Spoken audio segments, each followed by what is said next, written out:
ED ITI के official channel में सभी का स्वागत है। और इस नई वीडियो में हम पढ़ेंगे बेसिक फिटिंग पार्ट 2, जो निम्मी के क्वेश्चन की जो सीरीज चल रही है।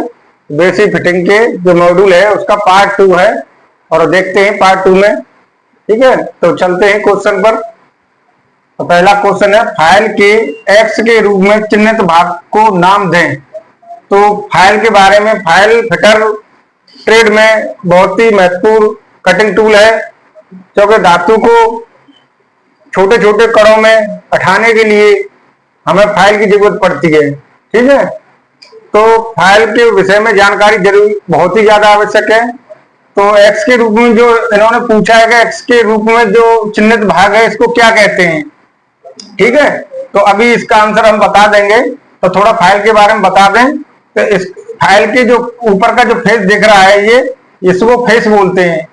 ठीक है, फेस बोलेंगे इसको, इस भाग को क्या बोलेंगे, फेस।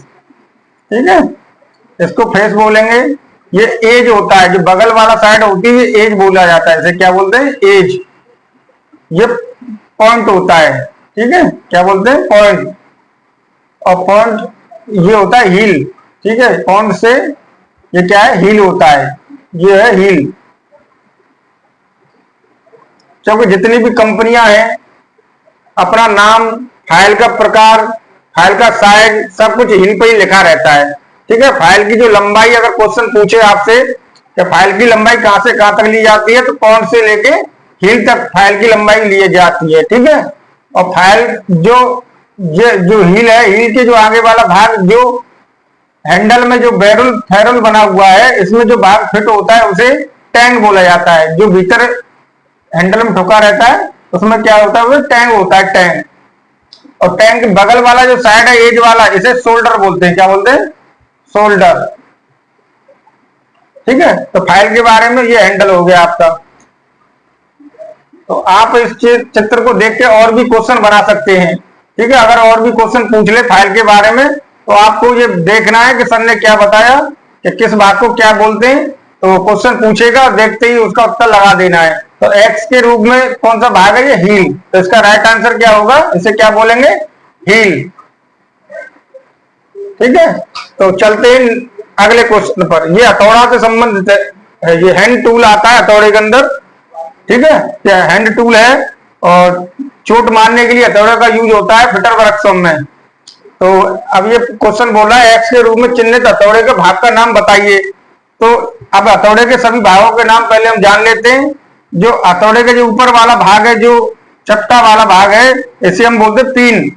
और हथौड़े को पीन के आधार पर, ठीक है, वर्गीकृत किया जाता है। ये आप थ्योरी किताब से पढ़ लेना, सारे हथौड़ों के बारे में दिया रखा है। ये हैंडल होता है। ठीक है, हैंडल हो गया। जो एक्स के रूप में जो भाग पूछा है, इसे चीक बोलेंगे। क्या बोलेंगे, चीक। और ये जो भाग है, जो होल जो बना होता है, इसे आई होल बोलते हैं। क्या बोलते हैं, आई होल। ये फेस होता है। ठीक है, तो इन भागों के बारे में आपको जानकारी होगी तो बहुत सारे क्वेश्चन आप बना पाएंगे। ठीक है, तो क्वेश्चन चित्र दे देगा आपको सीबीटी एग्जाम में, तो आपको देखते ही पता लगाना है कि सर ने क्या बताया, कौन से भाग का क्या नाम है। उसे देखते ही आपको ये आंसर टिक करके आना है। ठीक है, तो अब एक्स के रूप में चिन्हित भाग का नाम बता देंगे आप, तो इसे क्या बोलेंगे, चीक बोलेंगे। बीच वाला भाग, मध्य वाला भाग है ये, इसे क्या बोलेंगे, आंसर क्या होगा इसका, चीक। ठीक है, तो आगे चलते हैं तीसरे क्वेश्चन पर। ठीक है, ये काटने वाले छेनी पर प्रतीक वाई द्वारा किस कोण को दर्शाया गया है। तो ये जो वाई वाला जो है, गामा वाला है। ठीक है, गामा द्वारा किस कोण को दर्शाया गया, तो इस कोण की बात कर रहा है। ठीक है, ये लंब गिरा हुआ है हमारा, ये कोई सरफेस है हमारी। ठीक है, ये सरफेस है और इस पर हमें छेनी द्वारा वर्क करेंगे। ठीक है, छेनी द्वारा। तो अब ये इस तरीका का छेनी बन गई। ठीक है, तो ये जो एंगल हो रहा है, जो हमारे सरफेस से जो छेनी चलेगी, कितना झुकाव ले रही है, इसे क्लियरेंस एंगल बोलते हैं। अगर ये कम होगा तो छेनी फिसलेगी हमारी, कम होगा। और ज्यादा हो जाएगा तो छेनी जो हमारा जॉब है उसके अंदर धसेगी। तो इसका भी एंगल हमें 30 से 35 के समथिंग स्टैंडर्ड में रखना पड़ता है, ठीक है। तो ये जो एंगल होगा तो छेनी और सरफेस से जो गैप होगा ये अल्फा, जो ये क्लियरेंस एंगल बोलेंगे, क्या बोलेंगे, क्लियरेंस एंगल, ये याद कर लेना, ठीक है। तो ये तीन और जो और क्लियरेंस एंगल हो गया, तो यहां समझ लेते हैं। और ये जो ऊपर वाला है, जो गामा वाला है, जो लंब से, इसे रैक एंगल बोलते हैं, क्या बोलते हैं, झुकाव भी बोल देते हैं या रैक एंगल बोल देते हैं, ठीक है, रैक कोण, तो झुकाव भी बोल सकते हैं इसे। और जो जो बीच वाला जो है बीटा वाला, तो अगर ये यहां से यहां तक पूछे तो इसे इग्निशियन कोण बोलेंगे, जुड़ जाते हैं ये दोनों, ठीक है। तो इसे क्वेश्चन का जो आंसर होगा, अगर रैक कोण, हमारा रैक कोण ज्यादा होगा तो हमारी छेनी क्या करेगी, फिसलेगी, उल्टा होता है। या क्लियरेंस एंगल कम होगा तो छेनी फिसलेगी, या रैक कोण ज्यादा होगा तो छेनी फिसलेगी। तो ठीक है, तो एक दूसरे आप खुद भी समझ सकते हैं, अगर ये कोण इधर बढ़ेगा तो छेनी फिसलेगी, और ये कोण कम होगा तो भी छेनी फिसलेगी। तो ये अपने आपको समझना है कि अगर हम छेनी को नीचे करेंगे तो जब हम बर्फ पीस पर काम करेंगे तो छेनी हमारी धातु की चिप्स के रूप में काटते बढ़िया एक स्टैंडर्ड साइज में चले, ठीक है। तो ये भी ध्यान रखना है, इसका एंगल भी 30 से 35 रखा जाता है, ठीक है। तो ये नोट कर लो, आगे के क्वेश्चन पर चलते हैं, इतना नोट कर लो।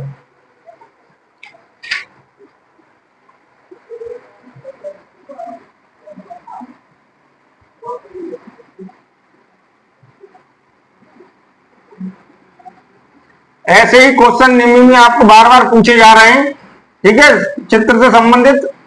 तो एक बार इनको क्लियर कर लो तो भूलेंगे नहीं बार बार।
ये वर्नियर स्केल की रीडिंग निकालना हम आपको ये क्वेश्चन में पूछा है, और एक बार अगर बना निकालना सीख गए तो फिर आप कोई सी रीडिंग दे दे तो आप उस क्वेश्चन को कर लोगे। ठीक है, तो एक बार आपको रीडिंग लेना सिखा दें।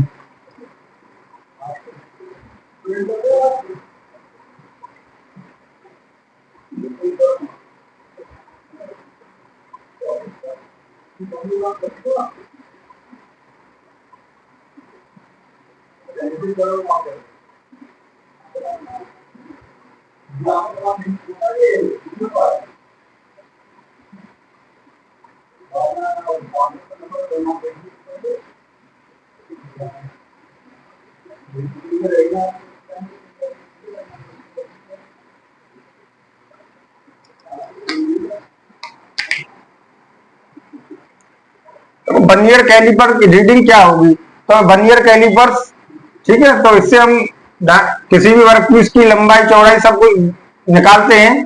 तो एक मेन स्केल होता है, क्या होता है? Main scale. तो मेन स्केल पे वर्नियर के पे ये हर प्रत्येक जो खाना होता है वो 1 mm का होता है, वो 49 खाने तक होता है। ठीक है, मेन स्केल। तो मेन स्केल पे 49 खाने होते हैं, बने होते हैं। पर 49 खानों में से एक खाना जो 1 mm का होता है उसे 50 खानों में विभाजित कर देते हैं वर्नियर, जो वर्नियर स्केल होता है उस पर। ठीक है, तो 1 mm को 50 खाने 50 खानों में विभाजित कर देते हैं हम। ठीक है, वर्नियर स्केल पे। तो एक खाने का मान कितना हो जाएगा?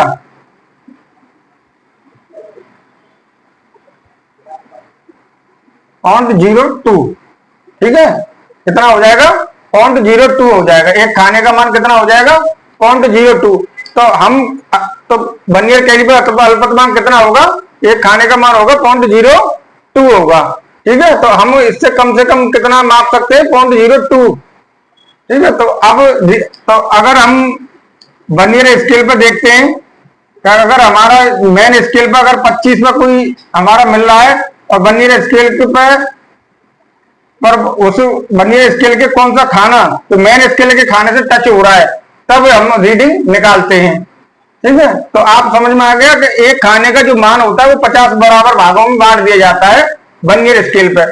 तो अगर यहाँ पर अगर हम 30 mm, अगर हम मेन स्केल पर 30 mm माप ले रहे हैं तो इसका जो और हमारा जो जॉब है वो 30 mm से ज्यादा है, तो उसका जो रीडिंग ऊपर से जब हम मैच करेंगे 50 खाने जो बने हुए उसमें से अगर उनका 24वां खाना मिल रहा है तो पॉइंट 30 पॉइंट इतना 24वां खाना मिल रहा है, तो एक खाने का मान कितना होता है? 0.02। ठीक है, तो अब इसका लगा लो कितना हो जाएगा। एक खाने का मान होता है 0.02, तो 48। तो 0.48 इसका रीडिंग हो जाएगी। कितनी हो जाएगी? 0.48। तो एक खाने का जो मान होगा उसका गुणा कर देंगे 50 खाने में, जो सा खाना इससे मिलेगा तो उस खानों में जो हमारा जो एक खाने का मान है, लिस्ट जो मान है 0.02, उसका गुणा करके हम ऐसे रीडिंग निकालते हैं। ठीक है, तो अगर पेपर में एग्जाम में अगर आता रीडिंग निकालने के लिए तो मेन स्केल में आप जो कितना नाप रहे हैं उसको देखो, और वर्नियर स्केल का कौन सा खाना मेन स्केल से मैच कर रहा है उसमें जो हमारा अल्पतमांक है 0.02, उसका एक खाने का जो मान है उसका गुणा करके इन दोनों को जोड़ देते हैं। ठीक है, तो हमारी रीडिंग निकल आती है।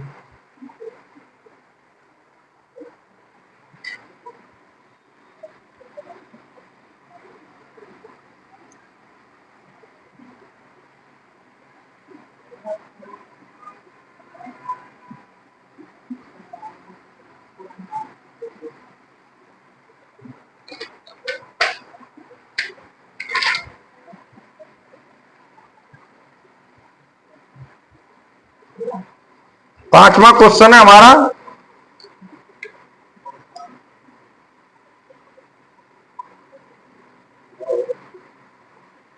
वर्नियर इस वर्नियर बेवल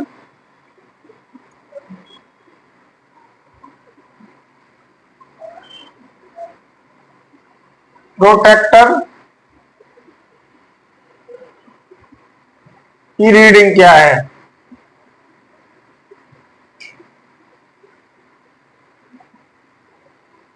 तो बर्नियर प्रोटेक्टर होता क्या है? बर्नियर प्रोटेक्टर होता है चांदा कोण निकालने के लिए, ठीक है।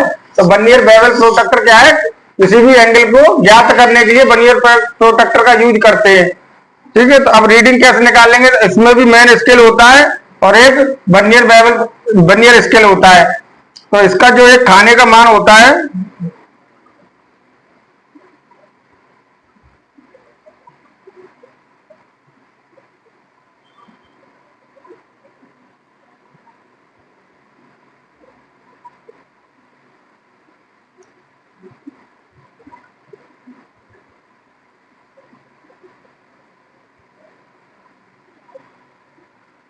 इसको 180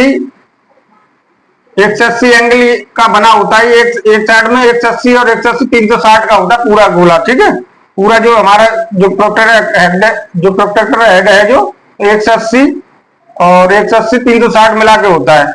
तो एंगल के और जो इसका 1 डिग्री का जो मान होता है, इसमें इसका अल्पतमांक होता है एक डिग्री का। हम 1 डिग्री को 60 मिनट के बराबर होता है। कितने? 60 मिनट के बराबर होता है 1 डिग्री। तो इस 60 मिनट को हम 12 भागों में विभाजित करते थे। कितने में? बर्नियर स्केल पे कितने भागों में? 12 भागों में। ये याद रखना है तुम्हें। है बर्नियर कैलिपर की तरह ही, ठीक है। इसमें मिनट लिखी जाती हैं, इसमें डिग्री होती है, कोण होते हैं। तो 1 डिग्री को 60 बराबर भागों में, तो पांच का एक खाना कितना हो गया? 5 का हो गया। जब हम इसमें नापेंगे तो इसमें अगर 80, अगर इधर नापेंगे तो इधर चलेंगे ये खाने, और इधर नापेंगे तो इधर इधर से नापे जाएंगे। जीरो जीरो लगा के, यहाँ जीरो होता है, ठीक है।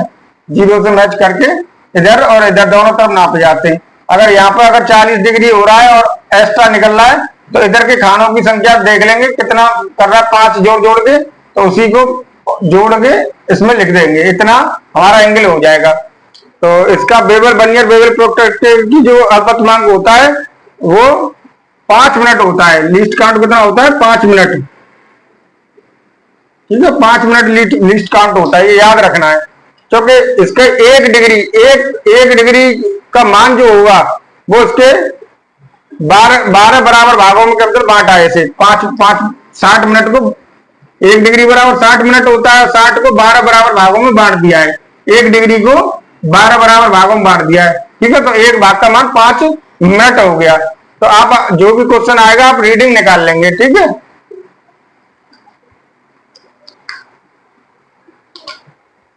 आगे चलते हैं, नोट कर लो।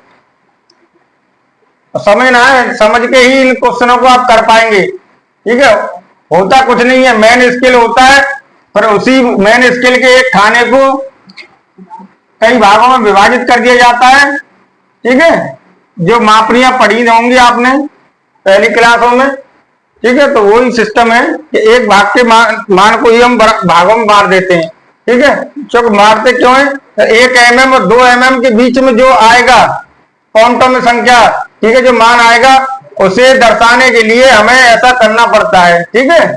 तो एक से डायरेक्ट मैंने स्केल पे 1 से 2 mm पे आ रहे हैं, पर 1 से 0.0102 जो इतना जो मान है उसको हम नहीं दर्शा पाएंगे। तो इसके लिए हमने ये खानों को विभाजित किया है, ठीक है। ऐसा करना पड़ता है इनमें।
इस कोणीय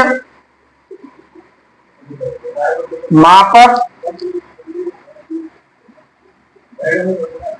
यंत्र का नाम बताएं।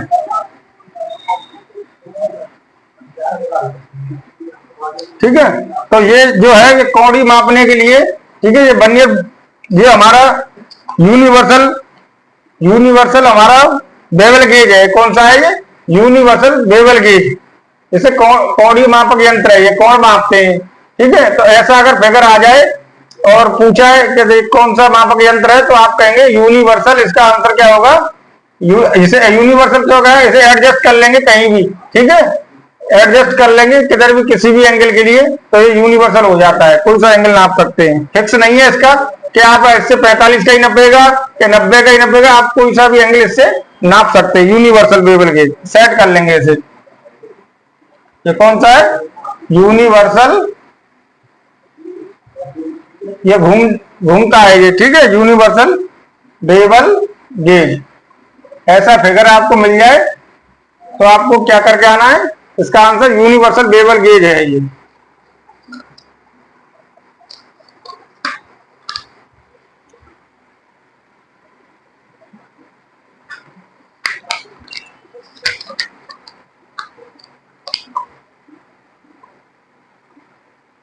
ये क्वेश्चन बहुत पूछता है बार बार। ठीक है, तो ये फाइल है, इसको जरा ध्यान से देखना है। ये कई बार पूछा गया है एग्जाम में।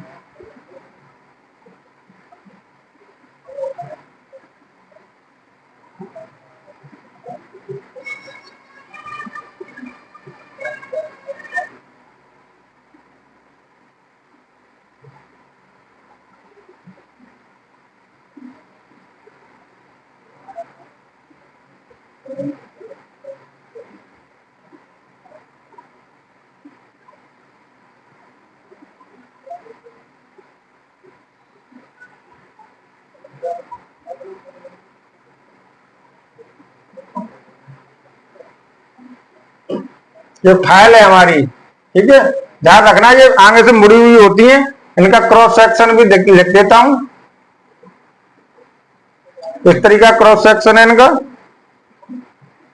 ठीक है, एक बार देख लो। ठीक है, ये आगे से मुड़ी हुई होती है, इनका क्रॉस सेक्शन, ठीक है, ये ऐसा होता है देखने में। तो इस तरीका की जो फाइलें होती हैं, इनका नाम पूछेगा। इस फाइल का नाम बताइए, इस फाइल का नाम बताइए। ठीक है, तो कई ऑप्शन दे रखे होंगे, आपको कंफ्यूज नहीं होना है, एक दो बार याद कर लोगे तो आपको याद हो जाएगा कौन सी फाइल है ये। इसका आंसर है रेफलर फाइल। कौन सी है? रेफलर फाइल है ये। तो मैं ये याद कर लेना है, ठीक है। तो कई ऑप्शन देंगे और उनमें से आपको याद होना चाहिए। ऐसा फिगर आया था, हमने देखी थी, ये फाइल कौन सी है? रेफलर फाइल है, ठीक है। तो ये नोट करो और आगे बढ़ते हैं।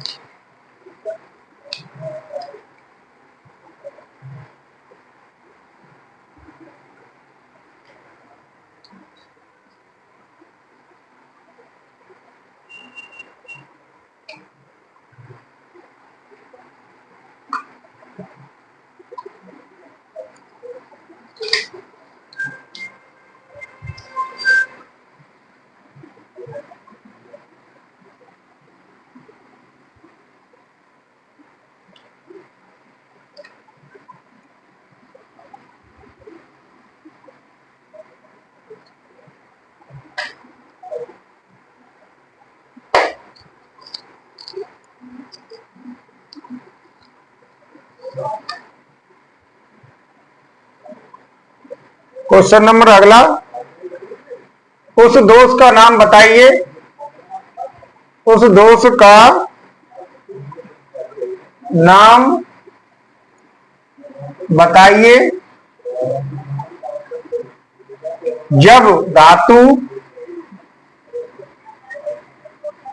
जब धातु के चिप्स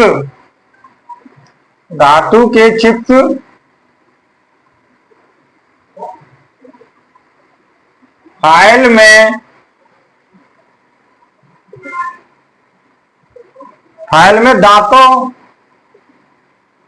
के बीच घुस जाते हैं, घुस जाते हैं। ठीक है, तो जब हम फाइलिंग करते हैं, ठीक है, ये क्वेश्चन है, उस दोष का नाम बताइए। धातु के चिप्स फाइल में दांतों के बीच घुस जाते हैं। जब फाइलिंग हम लगातार फाइलिंग करते हैं तो धातु के जो छोटे छोटे कण होते हैं वो फाइल के अंदर घुस जाते हैं, तो उस दोष को हम क्या बोलते हैं? पिनिंग। क्या बोलेंगे? फाइल की पिनिंग। आंसर क्या होगा इसका? फाइल की पिनिंग। इस दोष को क्या बोलेंगे? फाइल की पिनिंग। तो जो अगर तुमसे पूछ ले, वैसे याद रखना है, तो जो हमारी फाइल होती है, जो धातु के छोटे छोटे कण जो फाइल के अंदर फंस जाते हैं, जिससे फिर हम फाइलिंग करने में बहुत परेशानी आती है, धातु फाइल नहीं काटती है, तो फाइल कार्ड द्वारा इन पिनों को निकाल देते हैं। ये किससे निकलेंगे? फाइल कार्ड द्वारा। पिनिंग, जो धातु के छोटे छोटे कण फंस जाते हैं, इस दोष को हम पिनिंग कहेंगे। पिनिंग कहेंगे इस प्रोसेस को। और जो अगर जिन दांतों को निकालने के लिए फाइल कार्ड होता है, ये दांत किससे निकाले जाएंगे? ये जो कण होंगे वो फाइल कार्ड के द्वारा निकाले जाएंगे। ठीक है, अगर फाइल कार्ड इनको निकालने का भी क्वेश्चन आ जाए तो आपको फाइल कार्ड याद रखना है। ठीक है, तो कौन सा दोष होगा? फाइल की पिनिंग। जो धातु में छोटे छोटे कण फंस जाते, जो धातु कण होते हैं जो फाइल में फंस जाते हैं, ठीक है, तो फाइल की पिनिंग वाला दोष है ये।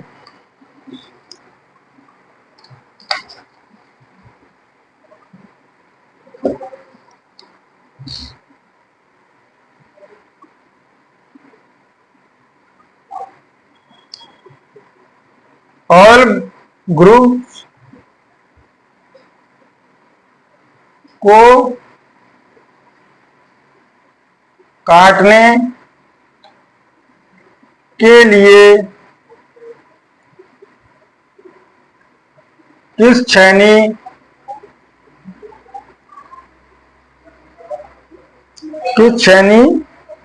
का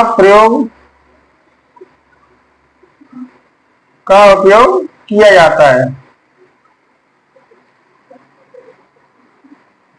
किया जाता है। ठीक है, तो क्वेश्चन है हमारा है, ऑल ग्रुप्स को काटने के लिए किस श्रेणी का उपयोग किया जाता है? जो ऑल ग्रुप्स होते हैं, जो हमने कोई भी जॉब है उसमें दो पार्ट हैं, अगर उनमें ग्रुप्स हमने काट रहे हैं, ऑल भेजना है, तो उसमें जो ऑल ग्रुप्स काटने हैं हमें, तो किस श्रेणी का उपयोग करेंगे? हाफ राउंड नॉट श्रेणी। कौन सी होती है वो? आंसर क्या होगा इसका? हाफ राउंड माने अर्धगोलाकार। उसका जो क्रॉस सेक्शन होगा वो अर्धगोलाकार होगा, उससे हम ऑल ग्रुप्स काटेंगे। ठीक है, ये याद रखना है। ऑल ग्रुप किसे है? हाफ नॉट राउंड छेनी। ठीक है, जो हाफ राउंड नॉट छेनी होती है। आंसर है इसका हाफ राउंड। ये सारी छेनियां एक बार पढ़ लो बुक से तो सब समझ में आ जाएंगे। उनके क्रॉस सेक्शन आपको याद कर लेंगे अपने दिमाग में, तो आसानी से आप आंसर कर पाएंगे। ठीक है, तो याद रखना है कि ऑल ग्रुप्स को काटने के लिए हाफ राउंड नॉट छेनी का प्रयोग करते हैं। ठीक है, चलते हैं अगले क्वेश्चन पर।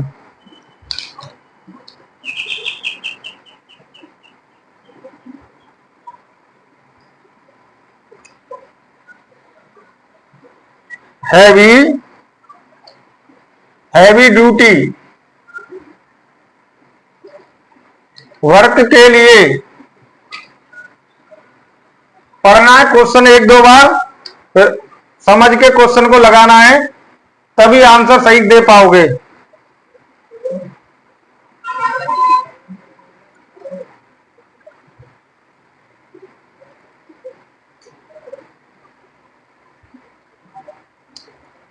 नोट भी करते जाओ साथ ही साथ, जिससे कि आप दोबारा पढ़ो तो याद हो जाए।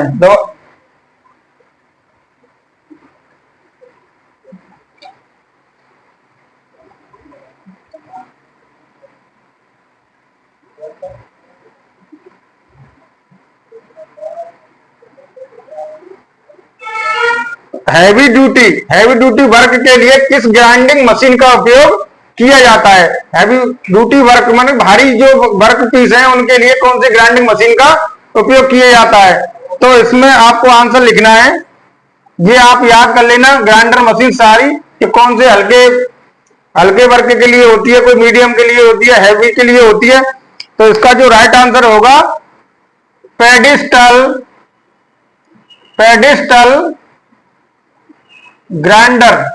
ठीक है, पेडिस्टल ग्राइंडर।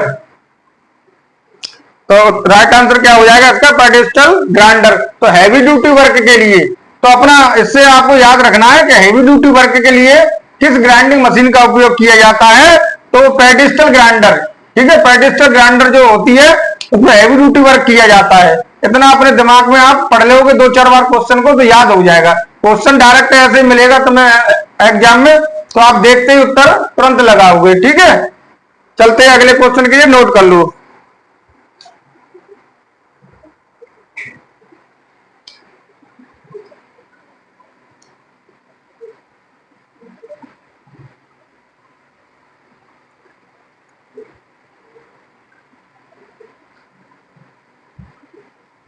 ये मॉड्यूल 2 बेसिक फिटिंग का पार्ट 2 चल रहा है।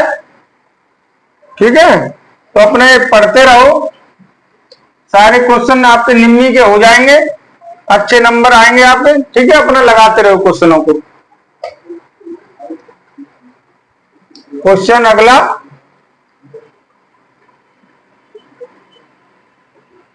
चेन ड्रिलिंग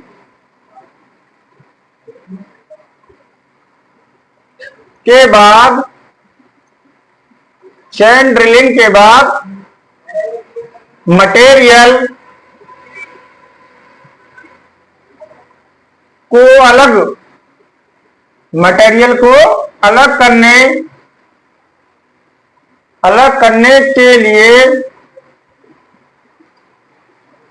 करने के लिए किस छेनी का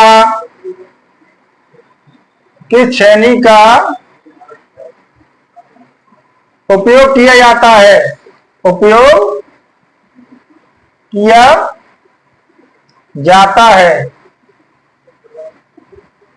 ठीक है, तो चेन ड्रिलिंग होती क्या है? ऐसे ये हमारा कोई वर्क पीस है। ठीक है, ये हमारा वर्क पीस है, चेन ड्रिलिंग समझ लो। ठीक है, तो छेनी भी आपकी समझ में आ जाएगी। ठीक है, तो ऐसे ये वर्क पीस है, तो चेन ड्रिलिंग बराबर ये एक होल किया, ये ड्रिल किया, ये ड्रिल किया, ये ड्रिल, इस तरीका के हमारी चेन ड्रिलिंग चलती रहती है। चेन जो होती है उसी आधार पर। तो इनके बीच में जो गैप है इस मटेरियल को हटाने के लिए कौन सी छेनी का प्रयोग किया जाता है, ये आपको याद रखना है। ठीक है, तो इसका जो आंसर है वो है वेब छेनी। आंसर क्या है इसका? वेब छेनी। तो ये वेब छेनी आपको याद रखना है। जब चेन ड्रिलिंग होगी तो उसमें मटेरियल जो हटाएंगे वो वेब छेनी का प्रयोग किया जाएगा। ठीक है, तो ये ध्यान रखना है, जब चेन ड्रिलिंग के मटेरियल हटाने के लिए हमें कौन सी छेनी प्रयोग करनी है? वेब छेनी। ये उत्तर लगा के आना है। ठीक है, चेन ड्रिलिंग का आ जाए तो वेब छेनी का। अगला क्वेश्चन,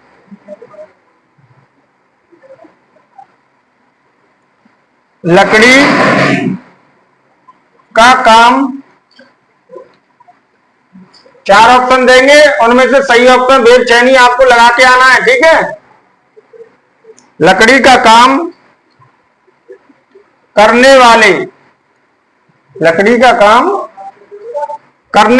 आरी के दांतों को तेज करने के लिए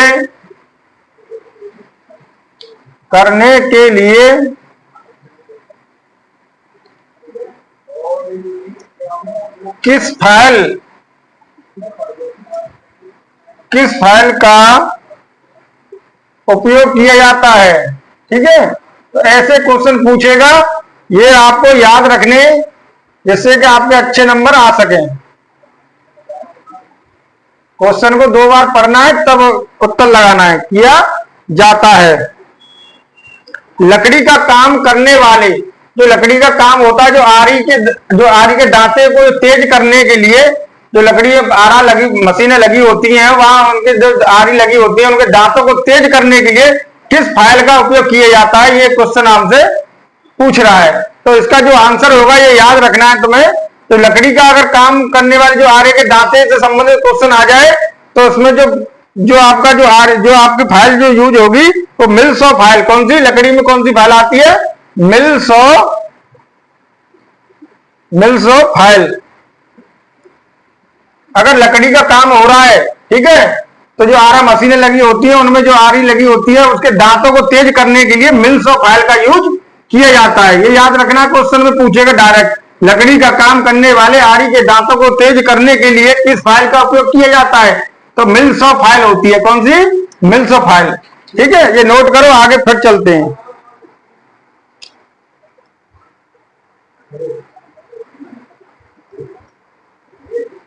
क्वेश्चन नंबर 12,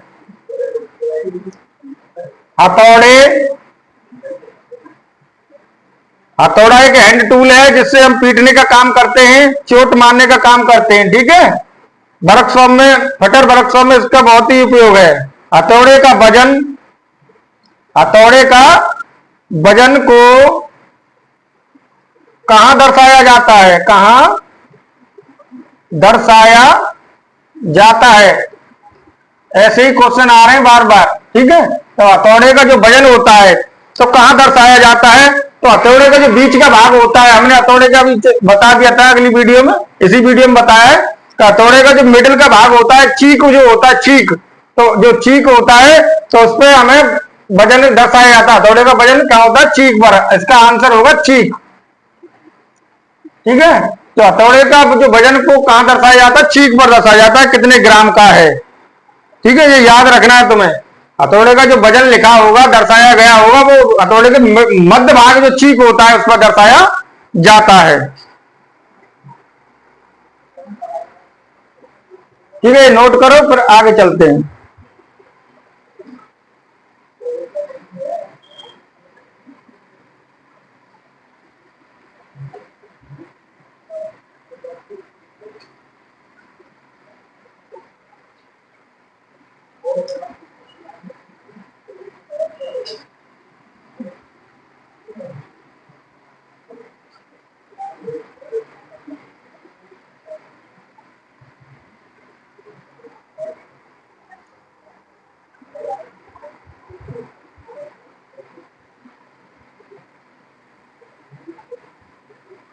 अगर चिपिंग करते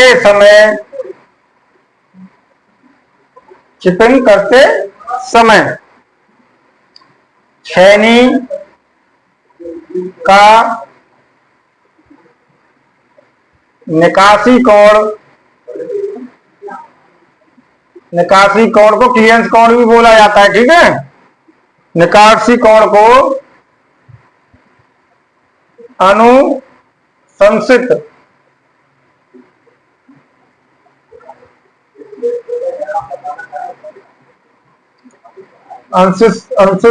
कोण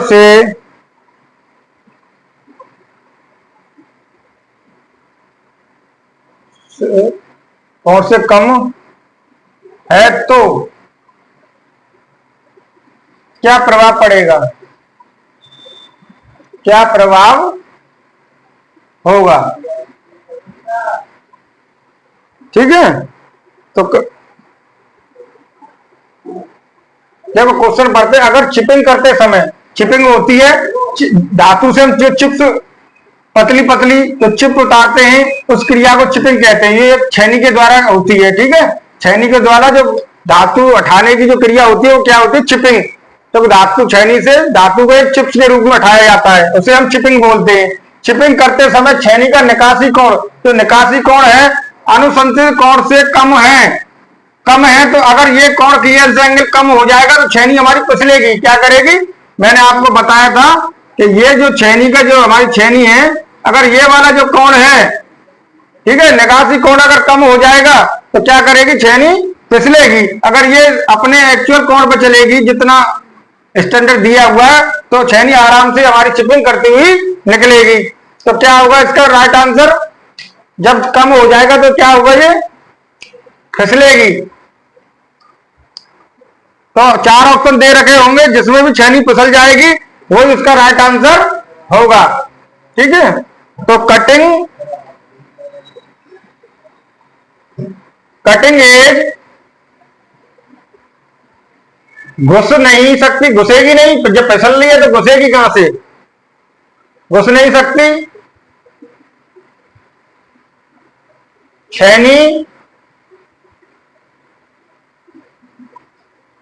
फिसल जाएगी। ठीक है, जब ये कम हो जाएगा तो छेनी क्या करेगी, फिसल जाएगी। ये इसका राइट आंसर होगा।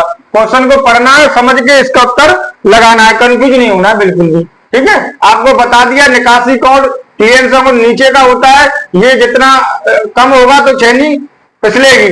ये अपने स्टैंडर्ड कोड पे चलेगी तो उसी आधार से चिपिंग कर पाएंगे हम। ठीक है, तो अगला क्वेश्चन,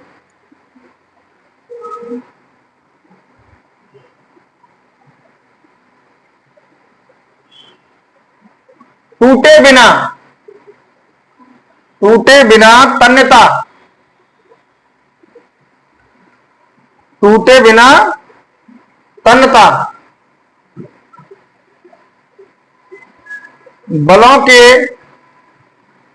प्रभाव का विरोध